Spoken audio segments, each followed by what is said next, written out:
Retirado do livro As 48 Leis do Poder, de Robert Greene e George Elfers, da editora Rocco, o 25º capítulo fala de uma lei. Recrie-se. Primeiro vem o parâmetro julgamento. Não aceite os papéis que a sociedade lhes impinge. Recrie-se forjando uma nova identidade, uma que chame atenção e não cause plateia. Seja senhor de sua própria imagem, em vez de deixar que os outros a definam para você. Incorpore artifícios dramáticos aos gestos e ações públicas. Seu poder se fortalecerá e sua personagem parecerá maior do que a realidade. Lei observada número 1. Júlio César fez sua primeira marca definitiva na sociedade romana em 65 a.C., quando assumiu o cargo de aedile, o oficial encarregado da distribuição de grãos e dos jogos públicos. Ele estreou na opinião pública organizando uma série de espetáculos muito oportunos, caçadas a animais selvagens, espetáculos extravagantes com gladiadores e concursos de teatro. Em várias ocasiões ele pagou do seu próprio bolso esses espetáculos. Para um homem comum, Júlio César estava indelevelmente associado a esses eventos que o povo adorava. À medida que foi ascendendo até o posto de cônsul, sua popularidade entre as massas foi a base para o seu poder. Ele tinha criado para si mesmo a imagem de ótimo empresário de espetáculos para o público. Em 49 a.C., Roma estava à beira de uma guerra civil entre líderes rivais, César e Pompeu. No auge da tensão, César, viciado em teatro, foi assistir uma apresentação e depois, pensativo, ficou vagando na escuridão do seu acampamento às margens do Rubicão, rio que divide a Itália da Gália, onde esteve na campanha. Atravessar o Rubicão com seus soldados de volta para a Itália significaria deflagrar uma guerra com Pompeu. Diante da sua equipe, César discutiu os dois lados da questão, formando as opções com um ator no palco, um precursor de Hamlet. Finalmente, dando um fim a esse solilóquio, ele apontou para uma visão aparentemente insignificante à margem do rio, um soldado muito alto tocando a sua trombeta e depois atravessando a ponte sobre o Rubicão, e pronunciou: aceitamos isso como um sinal dos deuses e sigamos até onde eles acenam, vingando-nos de nossos inimigos hipócritas. A sorte está lançada. Tudo isto ele falou num tom portentoso e dramático, gesticulando em direção ao rio e olhando firme para seus generais. Ele sabia que esses generais ainda estavam indecisos, mas a sua oratória os convenceu pela dramaticidade do momento e a necessidade de aproveitar a ocasião. Um discurso mais prosaico não teria surtido o mesmo efeito. Os generais aderiram à sua causa. César e seu exército cruzaram o Rubicão e no ano seguinte venceram Pompeu, e César foi o ditador de Roma. Na guerra, César sempre representou com prazer o papel de protagonista. Era um cavaleiro tão hábil quanto qualquer um de seus soldados e se orgulhava de superá-los na bravura e na resistência. Ele entrava na batalha montado no cavalo mais forte para que seus soldados o vissem no meio deles, incentivando-os, posicionando-se sempre no centro, símbolo divino do poder e do modelo a ser seguido. De todos os exércitos de Roma, o de César era o mais dedicado e fiel. Seus soldados, como os plebeus que assistiam aos seus espetáculos circenses, identificavam-se com ele e com sua causa. Depois da derrota de Pompeu, os espetáculos se tornaram ainda mais grandiosos. Nunca se vira nada igual em Roma. As corridas de bigas se tornaram ainda mais espetaculares, as lutas de gladiadores mais dramáticas, enquanto César encenava combates mortais entre a nobreza romana. Ele organizava enormes batalhas navais simulando num largo artificial. Peças de teatro eram representadas em todos os pátios romanos. Um novo teatro gigantesco foi construído descendo dramaticamente a rocha Tarpeia. Multidões de todo o império afluíam a esses eventos. As estradas de Roma ficavam repletas de tendas de visitantes. E em 45 a.C., escolhendo o momento certo para sua entrada triunfal na cidade, César trouxe Cleópatra para Roma depois da sua campanha no Egito e ensinou espetáculos ainda mais extravagantes. Esses eventos não eram só um artifício para distrair as massas, eles melhoravam extraordinariamente o conceito do público sobre o caráter de César e o tornavam maior do que ele realmente era. César era senhor de sua imagem pública, à qual estava sempre atento. Ele aparecia diante das multidões vestido com mantos vistosos de cor púrpura. Ninguém o superava. Era notoriamente vaidoso da sua aparência e dizia-se que um dos motivos de gostar tanto de ser homenageado pelo Senado e pelo povo era que nessas ocasiões ele podia usar uma coroa de louros que lhe disfarçava a careca. César era um orador magistral. Sabia dizer muito falando pouco. Intuía o momento certo de terminar um discurso. Jamais deixava de incorporar um elemento de surpresa às suas aparições públicas, algum pronunciamento espantoso que acentuava a sua dramaticidade. Imensamente popular entre o povo romano, César era odiado e temido por seus rivais. Nos idos de março, 15 de março do ano de 44 a.C., um grupo de conspiradores liderados por Brutus e Cássius o cercaram no Senado e o mataram a facadas. Mesmo morrendo, ele manteve seu senso dramático. Erguendo a parte de cima da túnica, ele soltou a parte de baixo de modo a deixá-lo cair sobre as pernas para morrer coberto e decente. Segundo o historiador romano Suetônio, suas últimas palavras ao velho amigo Brutus, que ia dar o segundo golpe, foram em grego e como se ensaiadas para o final da peça. Até tu, meu filho. Interpretação. O teatro romano era um acontecimento para as massas, assistido por multidões inimagináveis hoje em dia. Acotovelando-se em enormes auditórios, a plateia se divertia com comédias grosseiras ou se emocionava com grandes tragédias. O teatro parecia conter a essência da vida na sua forma concentrada, dramática. Como um ritual religioso, o teatro tinha um apelo muito forte e instantâneo para a plebe. Júlio César foi talvez a primeira figura pública a compreender o elo vital entre o poder e o teatro. Isto porque tinha um interesse obsessivo pela arte dramática. Ele sublimou esse interesse, tornando-se ele mesmo ator e diretor num palco mundial. Ele dizia suas falas como se fosse um texto, gesticulava e se movia no meio da multidão, pensando sempre na impressão que estava causando na plateia.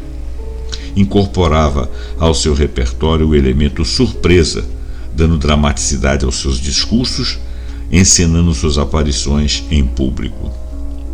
Seus gestos eram suficientemente amplos para o homem comum compreendê-lo na mesma hora. Ele se tornou imensamente popular. César passou a ser o ideal de todos os líderes e pessoas de poder. Como ele, você deve aprender a ampliar suas ações com técnicas dramáticas que acrescentem elementos como surpresa, suspense, simpatia, identificação simbólica. Como ele também, você deve estar constantemente atento à sua plateia, ao que vai lhe agradar ou não. Você deve procurar ficar no centro, chamar a atenção e não se permitir ser colocado em segundo plano, custe o que custar. A lei observada 2. No ano de 1831, uma jovem mulher chamada Aurore de Pin de Divan largou o marido e a família na província e se mudou para Paris. Queria ser escritora. O casamento, segundo ela, era pior do que uma prisão, pois não lhe dava tempo nem liberdade para fazer aquilo de que mais gostava. Em Paris, ela estabeleceria sua independência e ganharia vida como escritora. Assim que chegou à capital, entretanto, Dudevant se deparou com a dura realidade. Para ser livre em Paris é preciso de ter dinheiro. Para uma mulher, o dinheiro só existia no casamento ou na prostituição. Nenhuma mulher jamais conseguiria se sustentar escrevendo. As mulheres escreviam como distração, sustentada pelos maridos ou por uma herança. De fato, quando Dudevant mostrou seus textos a um editor, ele lhe disse: "Você devia estar fazendo filhos e não literatura." Era óbvio que Dudevant tinha ido para Paris tentar o impossível, mas ela acabou descobrindo uma estratégia para fazer o que nenhuma outra mulher tinha feito. Uma estratégia para se recriar totalmente, forjando para si mesma uma imagem pública.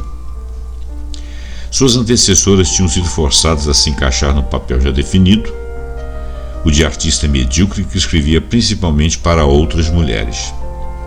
Dudevant, preciso representar um papel, ela viraria o jogo. Representaria o papel de um homem. Em 1832, um editor aceitou o primeiro grande romance de Dudevant, chamado Indiana. Ela decidiu publicá-lo com um pseudônimo, George Sand. E toda Paris achou que este novo escritor fantástico era de fato um homem. Dudevant, antes de criar George Sand, já usava roupas masculinas às vezes. Ela sempre achou que as camisas e as calças de montaria dos homens eram mais confortáveis. Agora, como figura pública, ela exagerou a imagem. Acrescentou seu guarda-roupa longos casacos masculinos, chapéus cinzas, botas pesadas e gravatas elegantes. Fumava charutos e nas conversas se expressava como um homem, sem medo de dominar o assunto ou usar palavras mais pesadas. Essa estranha escritora/escritor fascinava o público. E ao contrário das outras escritoras, Sand foi aceita na panelinha dos artistas do sexo masculino. Ela bebia e fumava como eles. Teve até casos com os mais famosos da Europa, Musset, Liszt e Chopin. Era ela quem os cortejava e também os abandonava. Ela fazia bem o que queria. Quem conhecia Sand bem compreendia que a sua persona masculina a protegia dos olhos curiosos do público. No mundo exterior, ela gostava de exagerar a representação. Na vida privada, continuava sendo ela mesma. Ela também percebeu que o personagem George Sand poderia se tornar rançosa e previsível, e para evitar isso, às vezes alterava totalmente a imagem que ela mesma havia criado. Em vez de viver casos de amor com homens famosos, ela se metia na política, liderando manifestações e inspirando rebeliões de estudantes. Ninguém lhe ditaria os limites da personagem que havia criado. Muito depois de sua morte, e quando a maioria das pessoas já não lia mais os seus romances, a excessiva teatralidade da personagem continuava exercendo fascínio e despertando inspiração. Interpretação. Ao longo de toda a sua vida, gente conhecida e outros artistas que conviveram com Sand tinham a sensação de estarem na presença de um homem. Mas aos seus diários e aos seus amigos mais íntimos, como Gustave Flaubert, ela confessava que não tinha nenhuma vontade de ser homem e que estava de fato representando um papel para um consumo de público. O que ela realmente desejava era o poder de definir sua própria personagem. Ela não aceitava os limites impostos pela sociedade, mas ela não conquistou esse poder sendo ela mesma. Ela criou, em vez disso, uma persona que pudesse constantemente adaptar aos seus próprios desejos, uma persona que chamasse atenção e lhe desse uma presença. Compreenda isso. O mundo quer lhe atribuir um papel na vida. E no momento em que você aceitar esse papel, estará perdido. O seu poder se limita apenas àquela minúscula porção consignada ao papel que você escolheu ou for forçado a assumir. Um ator, pelo contrário, representa vários papéis. Goze deste poder multiforme, mas se isso não for possível, forje pelo menos uma nova identidade, criada por você mesmo, sem os limites definidos por um mundo invejoso e ressentido. Esta é a rebeldia de Prometeu. Você se torna responsável pela sua própria criação. A sua nova identidade o protegerá de um mundo exatamente porque não é você. É uma roupa que você veste, mas depois tira. Não precisava levar as coisas para o lado pessoal, e a sua nova identidade o distinguirá, lhe dará uma presença dramática. Quem estiver na última fila poderá ver e ouvir você. Os da primeira fila ficarão maravilhados com sua ousadia. Socialmente, não se comenta que um homem é um grande ator? Não se está dizendo que ele sente, mas que é ótimo simulador, embora não sinta nada. As chaves do poder.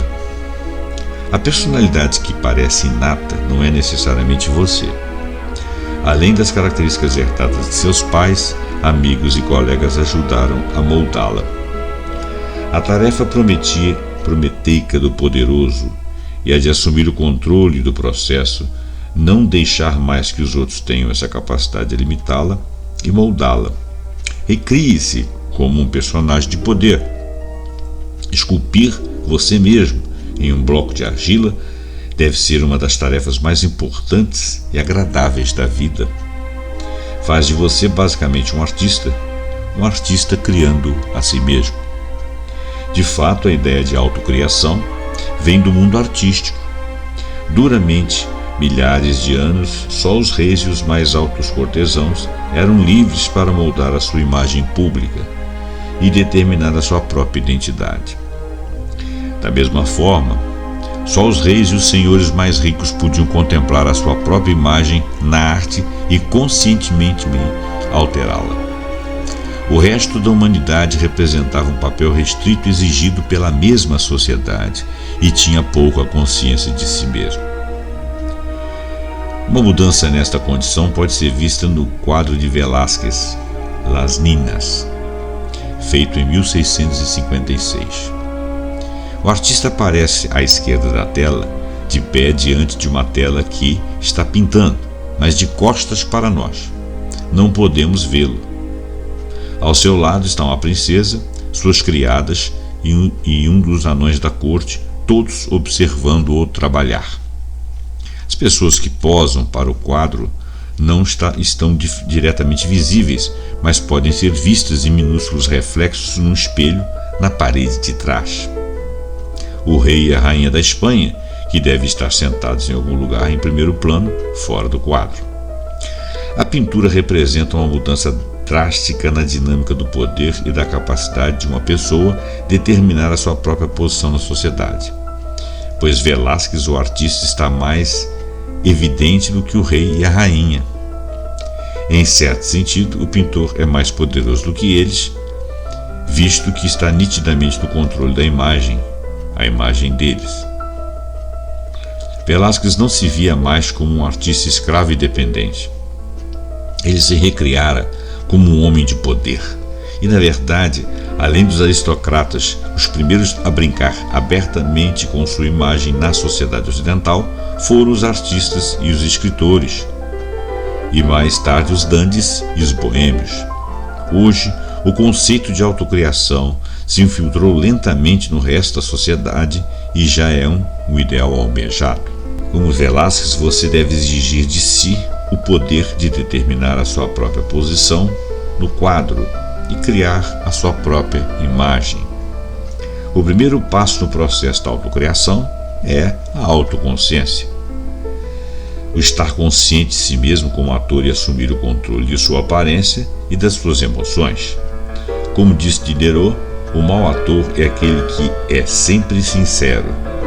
As pessoas que estão sempre expondo a todos o que sentem não são aborrecidas e constrangedoras. A Apesar de sua sinceridade, é difícil levá-las a sério. Quem chora em público pode temporariamente despertar simpatia, mas a obsessividade dessas pessoas transforma logo a simpatia em desdém e irritação. Elas choram para chamar atenção, é o que achamos. E um lado malicioso em nós não quer lhes dar essa satisfação. Os bons atores se controlam mais. Eles podem fingir sinceridade e franqueza, podem simular uma lágrima e um ar compassivo se quiserem, mas não precisa sentir isso exatamente. Eles exteriorizam emoções de uma forma que os outros podem compreender. Representar segundo o método é fatal no mundo real. Nenhum governante ou líder seria capaz de representar esse papel se todas as emoções mostradas tivessem realmente neles. Portanto, aprenda a se controlar. Adote a plasticidade do ator, que consegue expressar no rosto as emoções somente as necessárias. O segundo passo do processo de autocriação é uma variedade da estratégia de George Sand, a criação de um personagem memorável que chame a atenção, que se erga acima dos outros atores no palco. Este era o jogo de Abraham Lincoln. O homem simples do campo era um tipo de presidente que a América nunca tinha tido, mas que ficaria encantada em eleger. Embora muitas dessas qualidades fossem naturais, ele as representava. O chapéu, as roupas, a barba.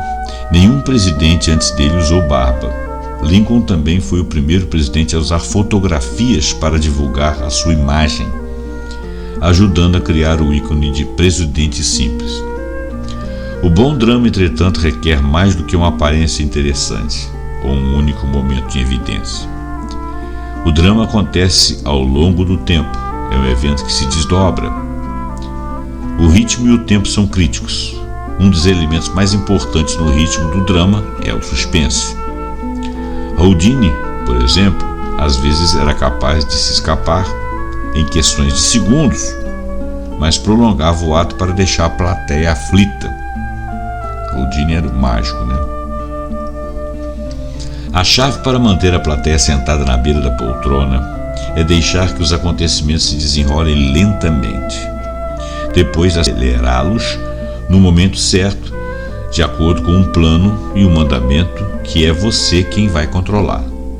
Os grandes governantes, de Napoleão a Mao Tse-tung, usaram o ritmo dramático para suspender e distrair seu público. Franklin Delano Roosevelt compreendeu a importância de encenar eventos políticos numa ordem e num ritmo particular. Durante as eleições de 1932, os Estados Unidos estavam passando por uma crise muito difícil, uma crise econômica. Os bancos faliam numa velocidade alarmante. Logo depois de ganhar as eleições, Roosevelt entrou numa espécie de recesso. Não falou nada sobre seus planos ou indicação para o ministério.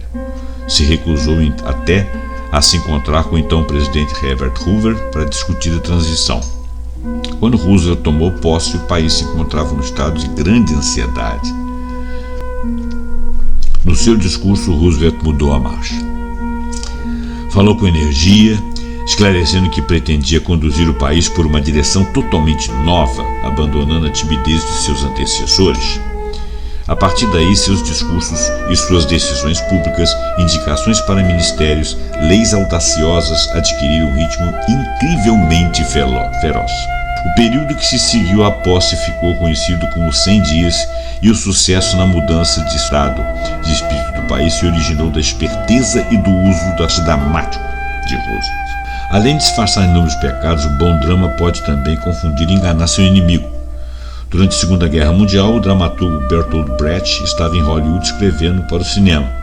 Depois da guerra, ele foi intimado a se apresentar diante da Comissão das Atividades Anti-Americanas para responder sobre a sua suposta simpatia por comunistas. Outros escritores que também foram chamados planejavam humilhar os membros da comissão, adotando uma atitude rebelde e muito emocional. Brecht foi mais sensato. Ele agiria com tato, encantando-os ao mesmo tempo fazendo-os de tolos. Ensaiou cuidadosamente as suas respostas e levou alguns acessórios, notadamente um charuto que fumou, sabendo que o chefe da comissão gostava de charutos. E, na verdade, ele distraiu a comissão com respostas bem arquitetadas, mas ambíguas, engraçadas e com duplo sentido. Em vez de um discurso irado e franco, Brett os atordoou com uma produção encenada e eles o deixaram impune. Aprenda a representar muitos papéis, a ser aquilo que a ocasião exige, adapte a sua máscara à situação, tenha múltiplas faces. Bismarck era excelente nesse jogo. Com os liberais era liberal, com os agressivos era agressivo. Ninguém conseguia agarrá-lo, e o que não agarrava, não o consome.